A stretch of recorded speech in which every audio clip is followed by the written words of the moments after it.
Hello, everyone. Welcome to Kuwait for SMEs podcast. This series is designed to support entrepreneurs and small business owners in Kuwait by helping them build the practical skills, gain access to knowledge, and connect with resources they need to grow.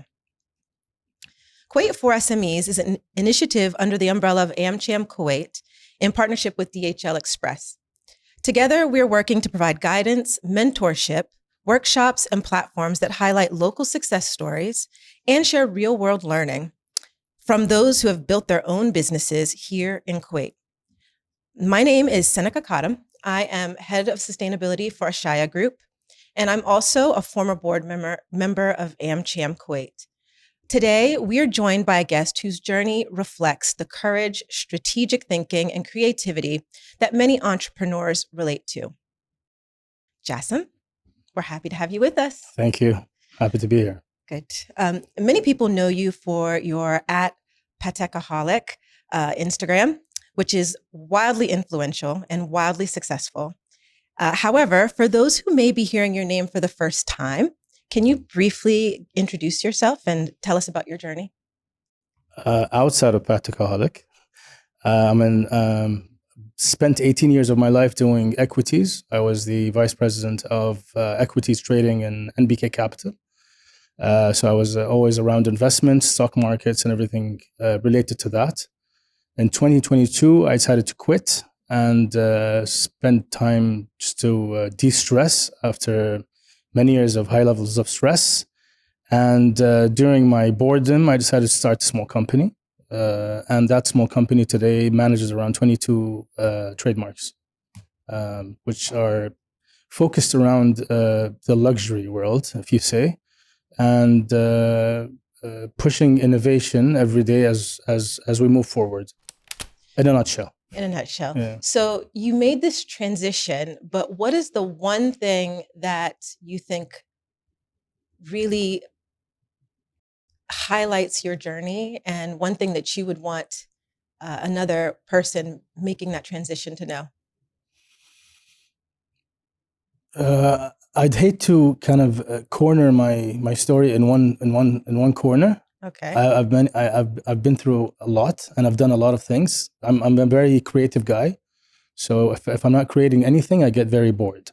However, if there's one thing I would love people to know me for, it's this journey I'm in now.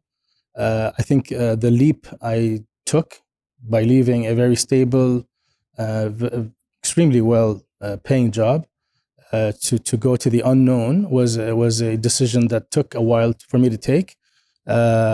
I don't encourage everybody to do it, but if things are lined up in the right way that they were for me, I think maybe I can be the voice of the entrepreneur that wants to engage in his creative mind and his courage and all that and all these things, but is worried about the unknown, which is what I lived for the 7 years before I decided to pull the trigger. So you saying that, like leaving stability, and I'm kind of having the same feelings right now, being unsettled.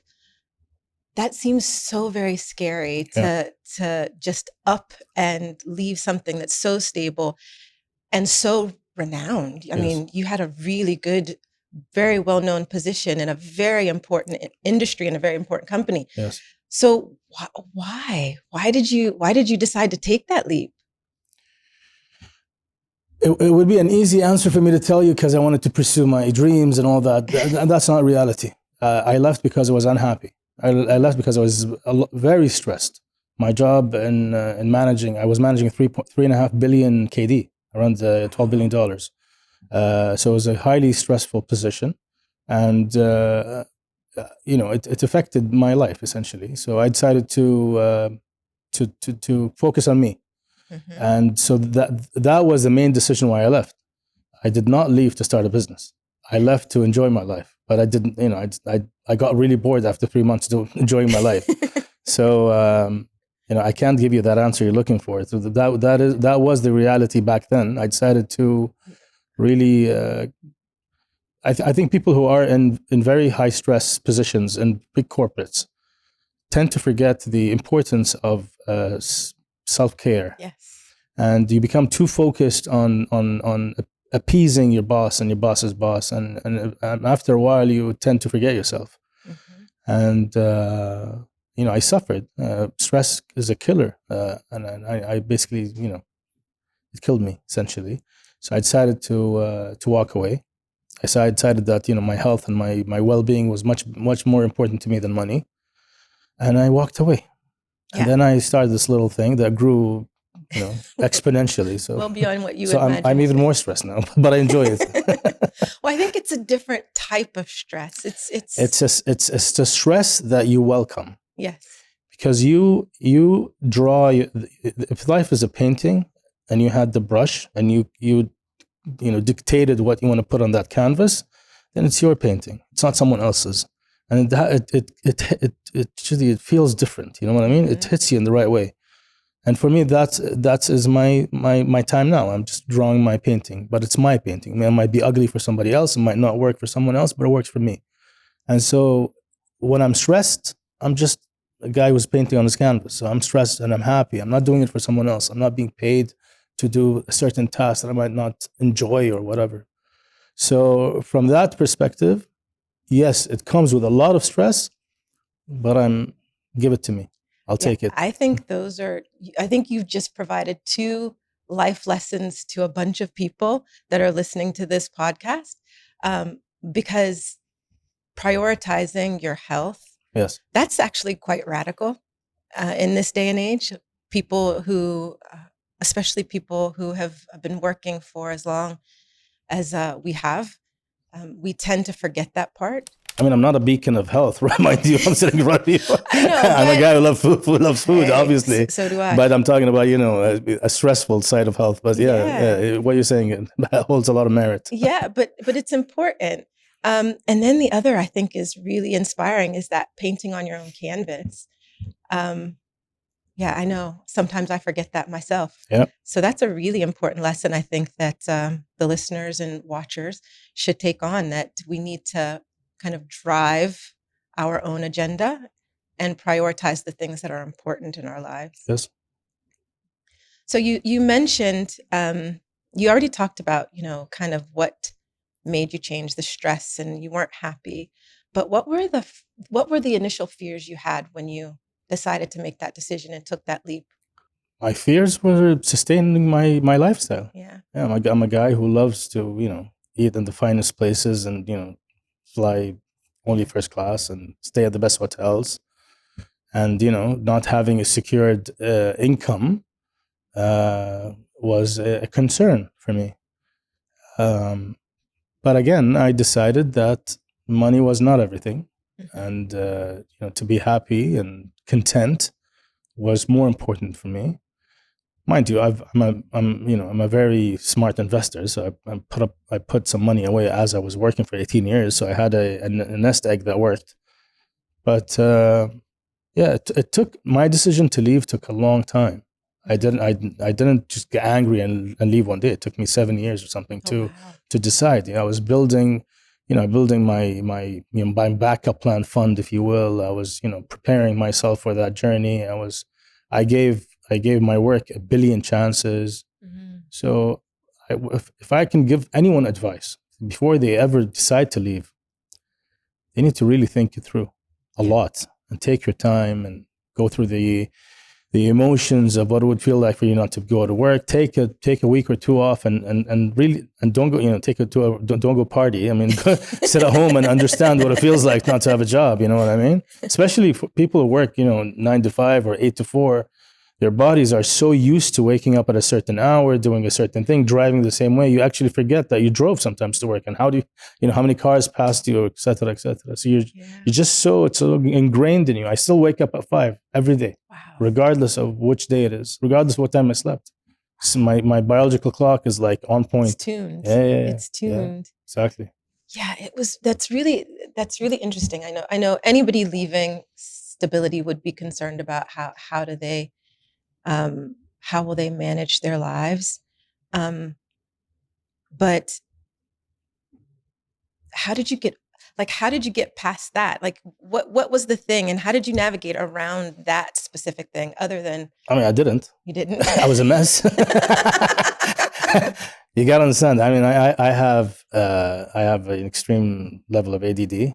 Mm, Okay, so I love doing a billion things at the same time. yeah. And boredom is, kills me. Yeah. And I was a mess.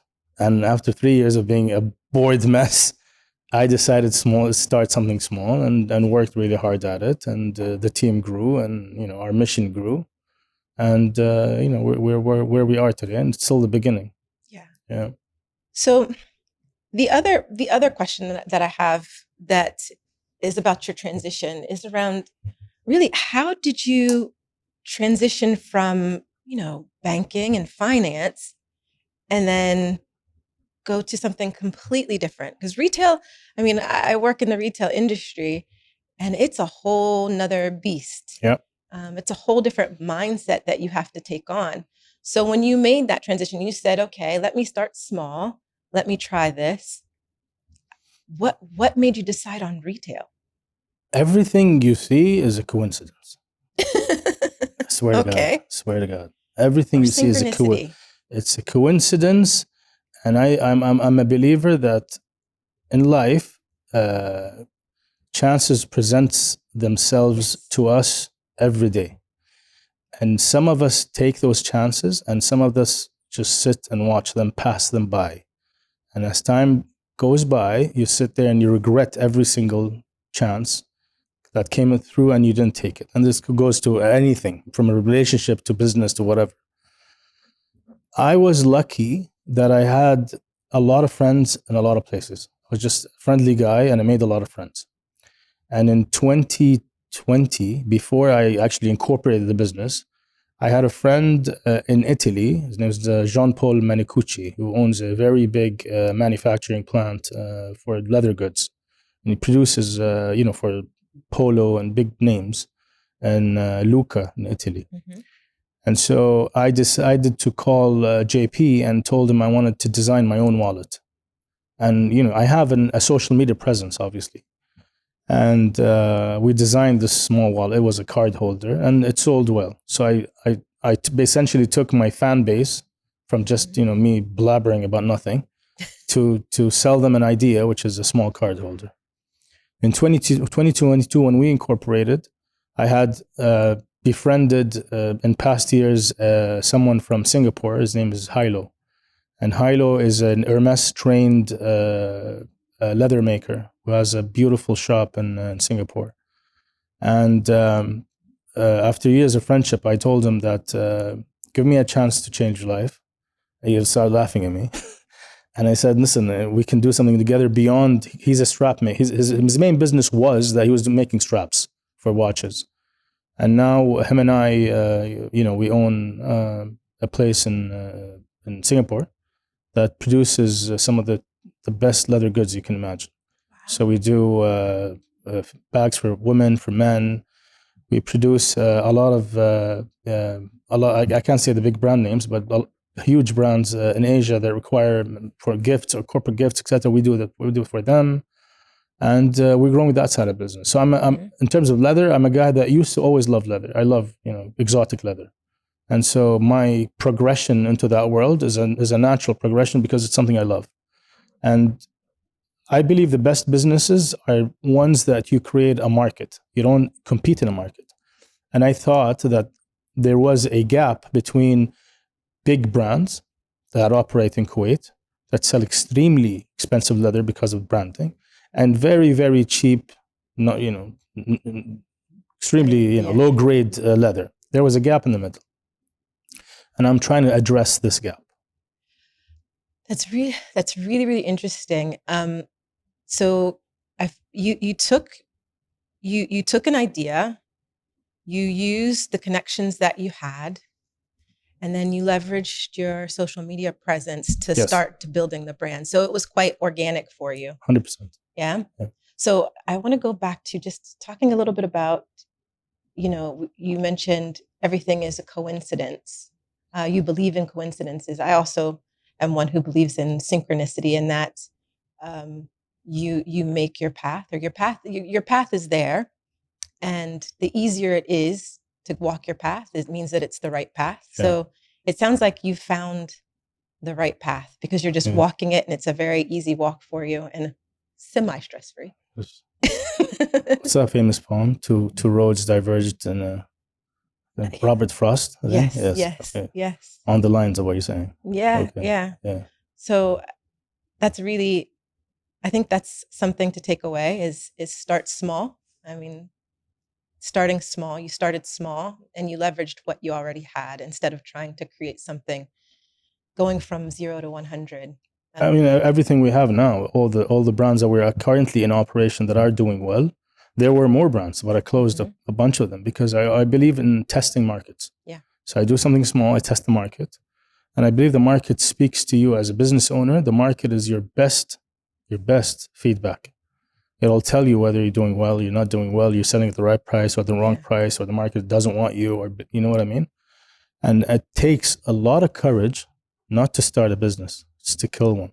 Yeah. I think those are the most courageous men out there, the ones that are able to pivot quickly before, their emotions take, take the money out of the bank. So I don't want to call myself courageous, but if as soon as I smell danger, that baby's gone. Well, that's a good lesson as well. It's fail fast, right? Yeah. It's 100%. Take your time, do your testing, and then if it's not working, I move on. Don't be wedded to it, as they 100%. say. Yeah. So I hear a lot of time went into kind of figuring out what you were going to do, or figuring out your markets and building your brands. What do you think are the skills that you brought from your previous world into retail? Listen, to forget retail for a second, let's go back to managing, 22 brands with a team of only 6, 7. I think someone needs to believe in punctuality. Time is very important. It's very valuable. And to manage this amount of, goals, orders, go to market, marketing plans, all that stuff is extremely hard. Now, time is our biggest enemy. And so you need a team that understands that time is important. That's number one. And I learned this the hard way from my previous task, my previous post. Managing people is the hardest thing on planet Earth. You have different personalities, different emotions, different expectations, different moods, different everything, okay? And so to be able to manage people, to make them love driving to work, to make them feel that they're part of a family, to make them believe that they're part of a success, to actually, reward them when you have success. These are important things that I think a lot of people don't understand how hard it is to manage people. And if I learned anything that I really cherish from my old position, is managing people. I managed, I love them to death, my team, my old team. We're a team of, including myself, we're a team of 5. And we never lost a member in the 18 years that I was managing the desk. That's amazing. Yeah. So, and I learned that more than anything, and I applied it to my current company. So going to the retail space, what skill sets that I took, I think, I was an equities guy. Okay, so I was on the phone selling, and if you can't sell, you shouldn't be in business. You know what I mean? Yeah. And I can sell that pen to you right now. Trust me. You sound like my husband. I need to meet him. Okay. So I think that people management, the soft skills, especially in a small business, are often put to the side. Not necessarily missed, but put to the side. And you raised a really important point about how people are treated and making sure that they want to come in every day. Because in the end, I think you'll be sabotaged by the people that you have underneath you. I've said this in previous podcasts, and I'll gladly say it again. My greatest asset is not the bank account, and it's not my inventories. It's not even the social media accounts, nothing else. It's my people. I cannot survive without them. They are the backbone of the business. Yeah. And it's every team member is important. And it's important that I understand that they're important. So I can always be able to engage that person and make them better. I believe a manager is, a lot of people understand management differently. Management to a lot of people is you act as if you're the prison ward. Yes. Okay? Yes. That's not the case. A good manager is a teacher. He's an enabler. He's a helper. Yes. He's someone who lifts your spirits, because you need that dynamic. And if you don't have that dynamic, then what is management at the end of the day? So I cannot do anything without them. And so as much as I believe in my team and I want them to believe in themselves, I can reach whatever we can reach. I always, because I've always led lots of teams, and I always teach my future leaders. That's the one thing that I always make sure that they understand, is that leadership isn't about micromanaging. Yeah. You should be able to give a task to someone on your team and walk away from it. Yeah. Because you've built them up, you've trained them, you've taught them, they've learned lessons from you. And the other is that you have to be the example. So you have to get up at 5 a.m. and be on time, like you said, because you set the example. 100%. I mean, I lift boxes when deliveries come in. I pack boxes when they go out. I do everything with my team because I need them to know we're equal. You're in it together. Yeah. Yes. Yeah. Well, I'm very attuned to that message, because that's how I feel, and I know that there's a lot of leaders inside our business, outside of our business, who don't necessarily feel the same. So it's nice to hear from someone else who has the same. I think companies that are too big, too large, and too institutionalized, they don't have the luxury to do what I do. And I don't think we can, be one side or another. And I have the luxury to do this because I'm a small business. If I have 1,000 people under me, I'm going to have to train the 100 people under me to be able to do what I do to the people under them, and et cetera, et cetera. And a lot of love is lost in translation. You know what I mean? Yeah. So I think, I do have that luxury to be able to do that. But, companies of 1,000, 6,000, 10,000, it's very hard to be able to do that and do it well. Do you think you'll get to that size? Do you want to get to that size? Yes. Okay. That was a very quick answer. I do. Yeah. I have dreams far beyond Trump's. Well, hopefully yours are sane. Listen, I believe I deserve a chance just like everybody else. I believe that I deserve a chance to be on Fifth Avenue. Yeah. I deserve a chance to be in the DIFC in Dubai, in Hong Kong, and I don't know, in Tokyo. Yeah. I believe. I'm a dreamer. I'm a very, very, very creative dreamer maniac, essentially. And my dreams are far beyond the borders. Let me put it that way. Yeah. Yeah. So, okay, now this dream, you started, with one wallet.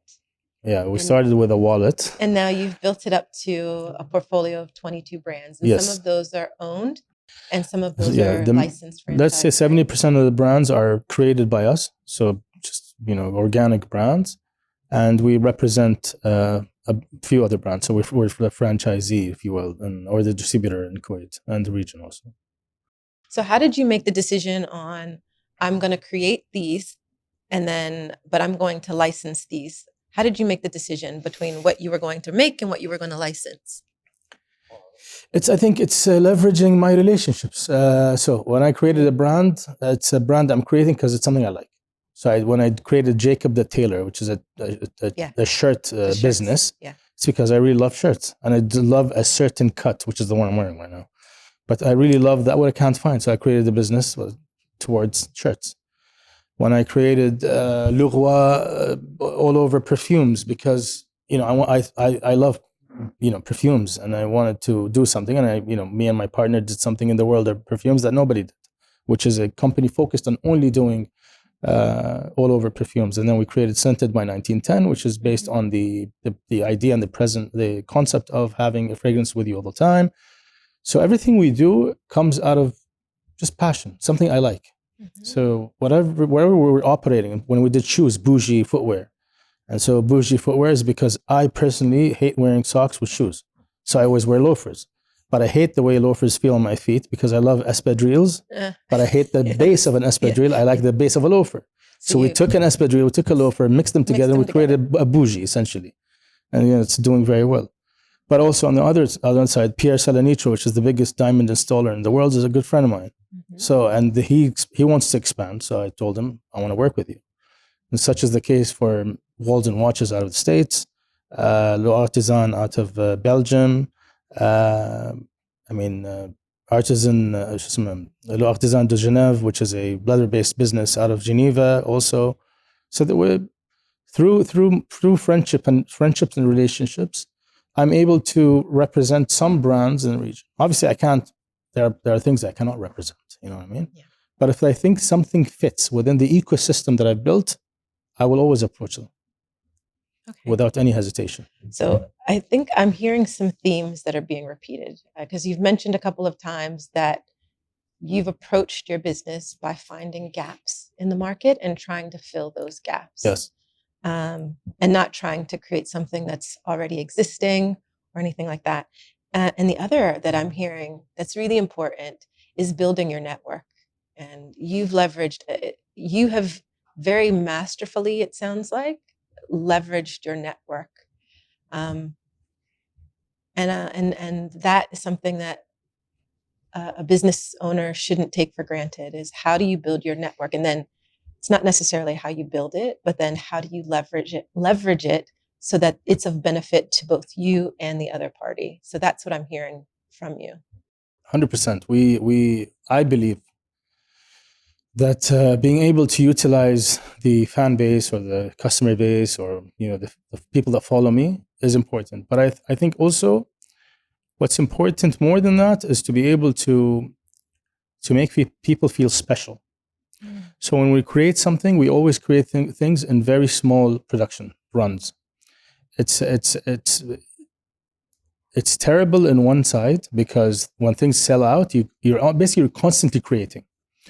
Your creative juices are like all over the place because you have to constantly deliver. And with creating things from scratch, you run into the possibility that people don't like them. So you have a high level of waste, essentially, okay? Now, on the other side, to be able to reward people and make them feel really, really special, we created something called the 1% Club. And the 1% Club basically looks at the dynamics of the base and segments people into their spend. Now, what big corporations do is they give you a loyalty program. Yes. This is not a loyalty program.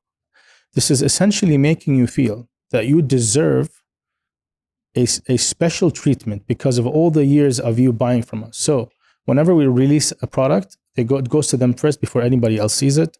We release products only for them, so they have the chance to feel special, and we all do, a little bit more expensive things because we're using better materials, etc. Because they are able to the demand is there.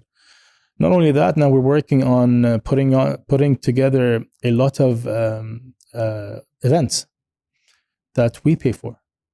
So it's the real loyalty program where we reward you, not by giving you 1% cash back, but by actually making you feel that you're part of a community. And I think businesses that are able to build communities, just like, Supreme Brands, etc., the guys that build, real loyalties, those businesses are able to succeed. A lot of them die, though, at the end, because their clients don't feel special after a while. And so you need to always be conscious of this. You know what I mean? Yeah. And so this is what we're doing. So making people feel special, that is so very simple. It's so very hard. But yes, exactly. It's exactly. Yeah. It's not that easy. Yes. So it's not that easy. But what other challenges are you facing with, keeping your customers excited, engaged, loyal? The challenging is mainly creating. You have to always create, and I'm the creative director of the company, so I have to create things. I have to come up with plans and things, and sometimes they work, and sometimes, trust me, I've I've faced the quiet many times. So yeah, that's the biggest challenge, I think.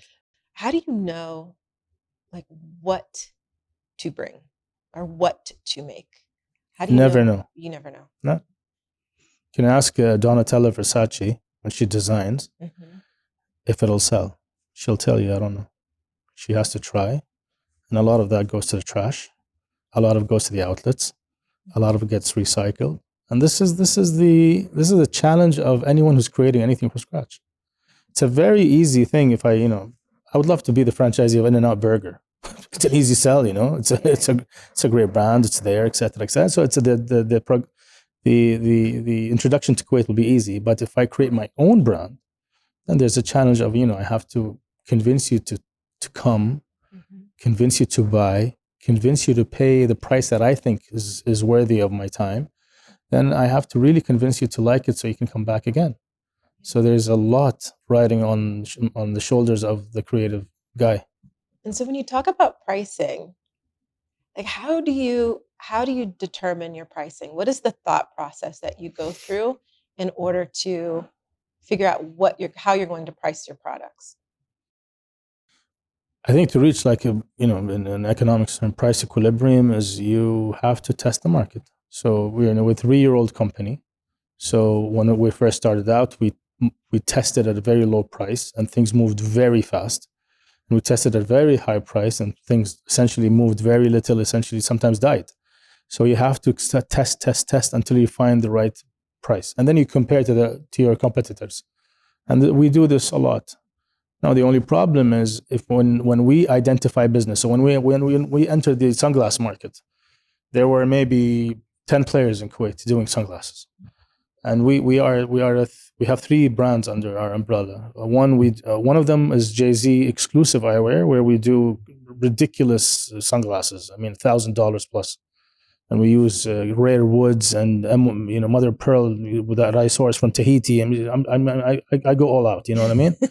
And then we have the regular Jay-Z eyewear, which is just beautifully done sunglasses with great Italian acetate, etc. And then we have full circle sunglasses that I sell them at 1 KD. So I sell everything there at a loss, which people don't know. So whatever my cost is, I literally lose about 70% of what I order. And the reason why I do that is because I run up boutiquejz.com. And under it, I have all my brands. So I'm willing to lose 2 KD on a sunglass so that I can hopefully do a cross sell on something that I earn 6 or 7 KD. So it's my turbo essentially. So whatever I spend, full circle is my marketing fund. I was going to say it's a marketing. It's a marketing fund. It's a marketing ploy. It's a marketing fund. Yeah. So this is full circle essentially. Yeah. It's a. So let's talk about Boutique JZ. You have both an online presence and you have a physical boutique. Yes. Correct? Yes. So what made you decide to open the physical store? Because everybody's going online and you've already have an online presence. So what made you decide to go bricks and mortar? The clients. Interesting. I wanted online 100%. And I still do. I believe in online only.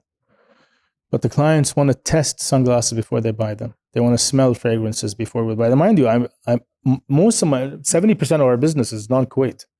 We ship a lot with the DHL, our partners, and the 70% of the business doesn't smell or because we don't have presence outside. But we have an obligation to be in your face always in our home base essentially. So our presence is mainly marketing, more than cash generation. We're still 90% of the business is online. So 90% of the top line is online. Yeah. And you said we talked about making people feel special. How do you use your bricks and mortar location to make your customers feel special? I don't. You don't. I don't. But when you buy something from us, rest assured you're getting a message. You're getting a personal note sometimes from me. You're getting a beautifully done box. Like I go all out. I mean, I spend a lot of money on my packaging, on the way I make you feel. If you don't like it, you return it. We take care of our people. You know what I mean? Yeah, we take really good care of our people. That's good. Yeah. But that's I mean, that's your USP. It's making 100%. people feel special. Yes, yes. And the products that you sell are make people feel special. Yes. So your customers, you have a very specific set of customers. Do you want to expand that customer base? I have to. If I want to grow my business, I have to. And I mean, I tested the female market with Venka, which is a hair mist, company. Yeah. I don't want to say we did not do well, but we did not do as expected.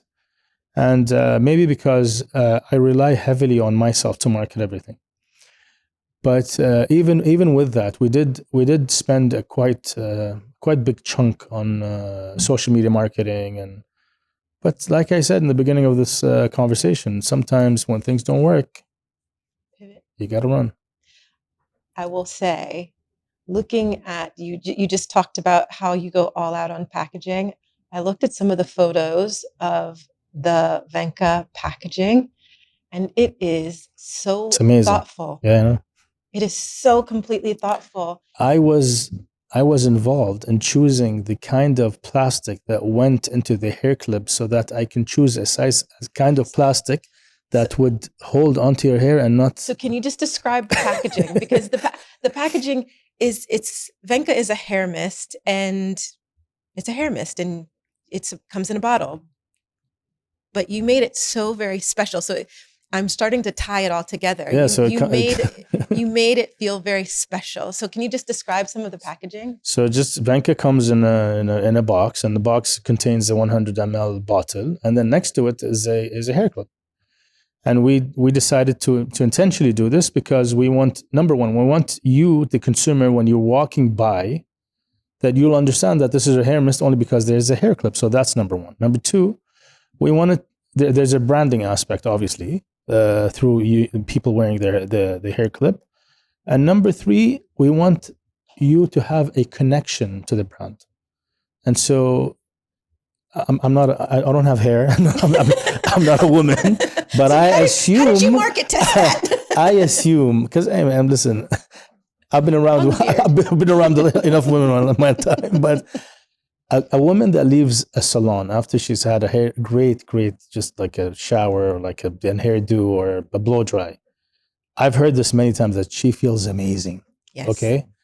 And I want that feeling to be always, happening to every girl who owns the Venka product through the great scent that we have and through the hair clip that she can always have on the go if she wants to go out to, put her hair up or whatever. So we decided to come up with this beautiful, pastel pink with a nice, like frosted plastic on to cover. So you can see the product, but you can't see it. So there's an element of, oh, I want to see more. And so a lot of thought process goes into what we do, trust me. And you come up with this all on your own? Or are you using a marketing I have company? a team. Yeah. Yeah, I do have a marketing whiz that works with me. Her name's Zahra. Say hi to Zahra. And so she helps a lot. I was, as I was scrolling through and I went to the Venka Instagram, I was like, I want one. I don't have enough hair. We'll gladly send you some. I don't even have enough hair for a clip, but we'll gladly send you some, of course. It's really good. Like the packaging was so gorgeous, and it just, even the social media, the Instagram page, it just draws you in. Yeah. And so you have a lot of experience with social media. You have got over 300,000 followers on Instagram. So how are you utilizing the skill sets that you've learned from your social media experience with your brands? So my life as Pataholic, the watch guy, has ended a year and a half or 2 years ago. So I stopped posting on it.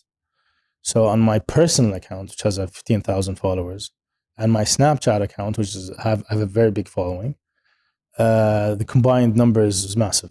But it's not about mass. It's about the quality of people and utilizing them.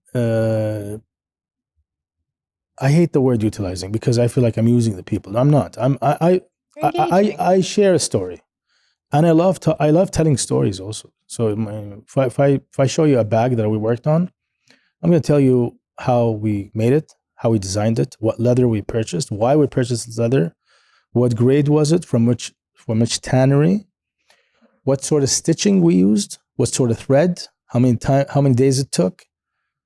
And I think this is important in a time where we've become emotionless, we as people, okay? So as you're driving home from work, you're bombarded with a billion ads on the street. Between every Instagram and the other post, there's an advertisement that pops up. Our ability to look at an advertisement went from, I don't know, let's say 30 seconds during the Super Bowl to 2 seconds on Facebook Meta ads, where if you don't engage me within 2 seconds, I'm not seeing your ad.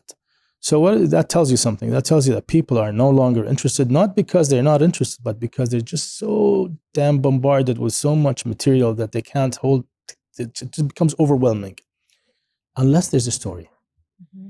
Unless I can emotionally engage you, right? Yeah. And if I can do that, then I can have your attention. You might not buy, but you'll listen to me. You'll hear my story. And maybe one day you'll be convinced to buy something from me. And once you do, you're I have you forever. You're addicted. It's like a jail. Once I got you, yeah. You're not leaving.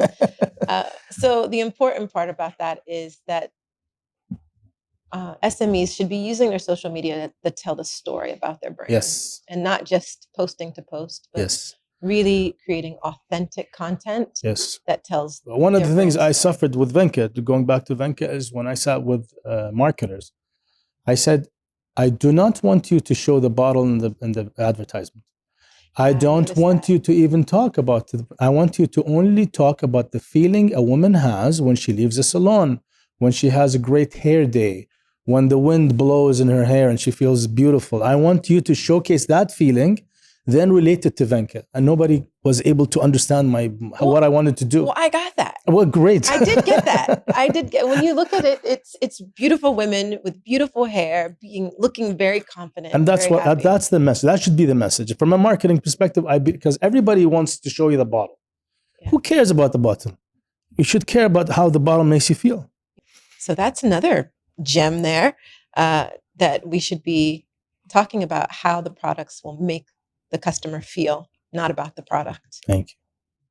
I'm gladly open for consultation. If you like, I'm just kidding. I know. I'm taking it all in. So now let's give some. I mean, I've taken loads of things from this conversation already. I don't even know how much time we've taken, but let's talk about some of the things that SMEs can take from your journey and learn, and lessons learned. So what would you advise, or how would you explain to someone who has a small business here or is interested in starting a small business, the environment for SMEs in Kuwait? The environment is tough. It's a tough environment. If you're operating only in Kuwait, then you have to learn one word and one word only. It's called retention. Mm-hmm. If you cannot retain a client, you're doomed. Because this is not New York. You don't have 40 million visitors a year. So it's everybody that you see every day driving to work. They have to keep buying from you, and if you can't retain them, bye. Now you can solve that issue by opening the borders, by creating alliances with great shipping companies, etc. But that's not also easy. To have your message go beyond your borders is extremely hard. I'm very happy that we have clients in Brunei and Georgia, and, countries out of my wildest dreams I wouldn't even consider would buy from me. But we've reached these countries and beyond. And the one advice I really want to tell everybody is be sales focused and not cost focused. A lot of managers, a lot of business owners spend their entire days trying to save 10 cents, 20 cents, 30 cents, fils. completely wasting their time and not being sales focused. Sales is what keeps the train going. If you keep sales going, you grow sales, you believe in sales, you teach the team to always find ways to create sales, then cost is not a big deal. But everybody, whenever the market's hiccups, there's a hiccup in the market. Whenever there's a bump in the road, there's a knee-jerk the reaction. managers immediately want to appease the investors, the board, or the whoever, and they try to go after the salaries, delivery systems, the nonsense. Yeah. They should only be focused on sales. You do that, you grow your business. You don't do that, it's going to be like every Tom, Dick, and Harry. I think you're building the roadmap. So we're focused on sales. You get the sales 100%. by market testing and finding the right product for your customer. Yeah. And then you tell the story of the product. 100%. You tell the customer how that product is going to make them feel. So we're building that roadmap for our SMEs. What would you change in Kuwait if you could to make life easier for yourself or for others? I think Kuwait is going through a lot of changes, and just in my lifetime, the amount of work we can now accomplish online on our phones is massive. And I think there's a lot of headway that's been tackled, and I think we're going through the right path. And if there's anything I can change, it's just to create an environment where more visitors can come to Kuwait, so we can show them our, not just speaking about me. There's a lot. Listen, some of the best innovators in the F&B space came from Kuwait. Their businesses are all over the region. Some of the greatest Talabat and all these guys, operated in very tough environments in terms of getting licenses for the drivers, etc. And they're multi-billion-dollar companies. Chapeau bas for them. You know what I mean? So sometimes environments where we see as tough builds real character. Yeah. And I think this is to be in a tough environment is not a bad thing. It builds you up to be able to tackle anything and everything. So I want to circle back to leadership, because I do have some questions about leadership, and you've talked about how important leadership is, and I think it's employee-centered leadership. I'm going to coin that term. That's going to be my new term. More power to you. So, do it. So we're going to talk about employee-centered leadership that you were talking about, and it seems like you took the leadership skills and the leadership style that you had in your previous worlds, and you brought them along with you. So when you're building the team, what do you look for? Because in order to kind of facilitate that type of environment that you're trying to create, it takes the right people. So how do you find those people? I don't want to sound pompousy. They come to you. But give me anyone and I'll train them. Amazing. Because I read a lot of psychology. Some men you need to be assertive with them. Some men are alpha males. You can't. You have to give them space so that they can have their opinion. They have to be opinionated. They have to show their alpha side. Some guys don't. Some women are the same. Some women don't. I read a lot, and I understand how that dynamics change from one person to another. Again, I can do this in a small company. Once we grow to 100, 200, 300, 400, you're going to have just you have guidelines. You have HR guidelines and rules and etc. and books that you have to sign and all these these things that I did. You did the corporate. So corporate is corporate. Yeah. In terms of small businesses, read psychology. Okay. Read psychology books. Okay. Honestly, it will help you a lot. So read psychology books now. I'm going to be like, tell me one. Tell me what I need to read. 6 Thinking Hats by Edward de Bono is great. Okay. I'm going to put that on my list. And that'll be next week's read. Thank you very much. A pleasure. So I have worked for Ashaya for many, many years now. Great company. It is a great company, but it's also, as you've mentioned, as a company gets to the size, I mean, we're across 16 countries, 40,000 employees. We're a monolith. It becomes very difficult to embed culture down.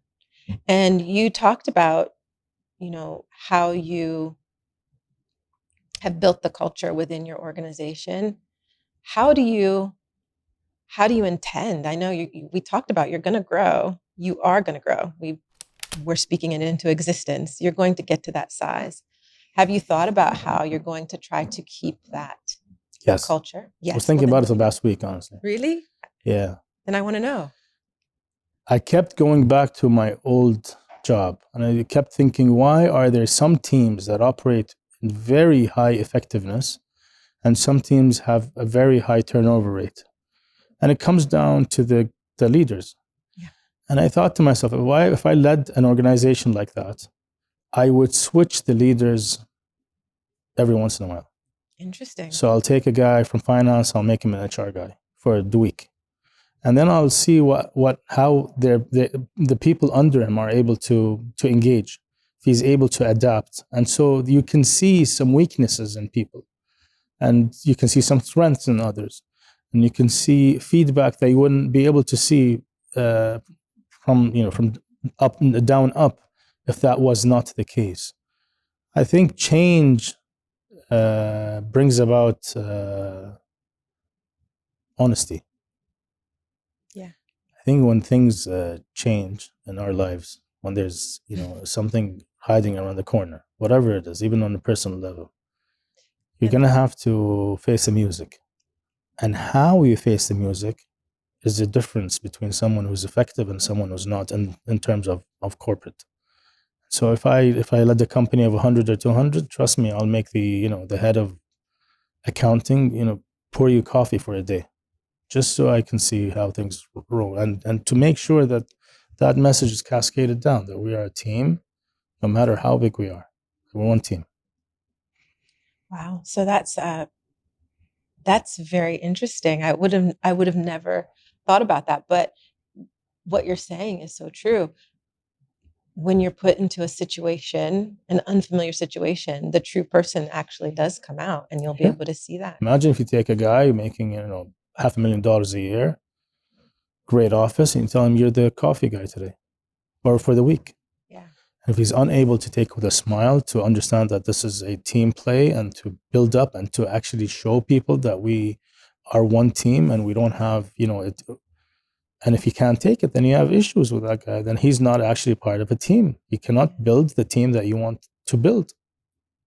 What advice would you give to I think this is going to be a more personal question, but what it wasn't intended to be, but now, Shoot. now that we've been having this conversation, what advice would you give to someone who is in a stable position, very corporate, but feels like they want to build something of their own?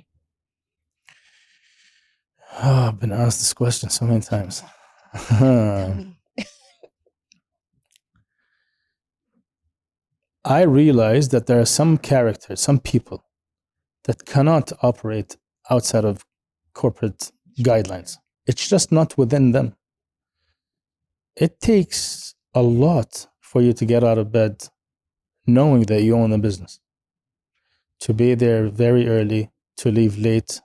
It takes a lot for you to always push the boundaries of wanting to grow and grow and grow. Because if you don't grow, you're going to die. It's a very different thing when someone gives you a task or tells you what to do, or you have a KPI at the end of the year, you have a bonus to reclaim, and so it's not only that you want. People want a lot of things. Okay, it's not everything we want we should have. And so my advice is for people who are really good at their jobs, really, really good at their jobs, take a few weeks off and stay at home. Don't go to Mykonos and party. Stay at home, do nothing.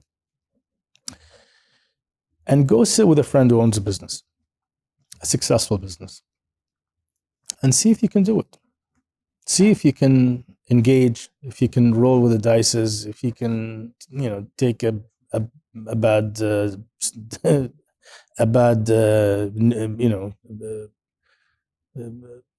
feedback from a customer or something. But there is no path to this. I told you, I was everything I did happened because of pure coincidence.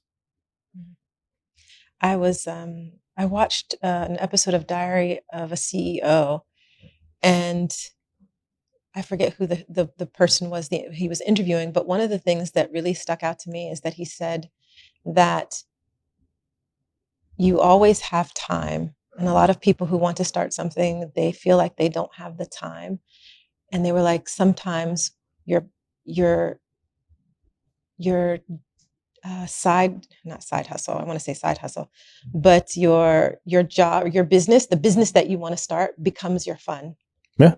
So it's really thinking about it like that and saying, and we started this conversation, and you talked about how now you're doing something that is fun. It's there's stress, but it's things that you I love enjoy. and you enjoy. So it's making that business something that is your fun. So we are at the end of our hour. That went really quickly. Thank you so much, Jassim, for sharing your It was story and a sharing pleasure. all of these insights. I've learned so much from everything that you've said today, and I will continue to follow you now. And I'm going to go down to the shop and go look at some stuff. Thank you. And I wanted to say, is there anything that I didn't ask you that you think I should have asked you? Nothing in particular. Nothing in particular? Yep. Okay. Then Let me know if there's something that comes up to let me know. Since we are on a podcast, Okay. what is the current podcast that you're listening to that you would recommend? I'm at the office for 13 hours every day. I don't watch podcasts. You don't listen in the background? That's because the work is the fun. I haven't seen a podcast for a long time, but the work is the fun. I'll make sure to watch this one. Thank you. And again, thank you so much for your time today. I've really enjoyed speaking to you. Thank you very much. Thank you.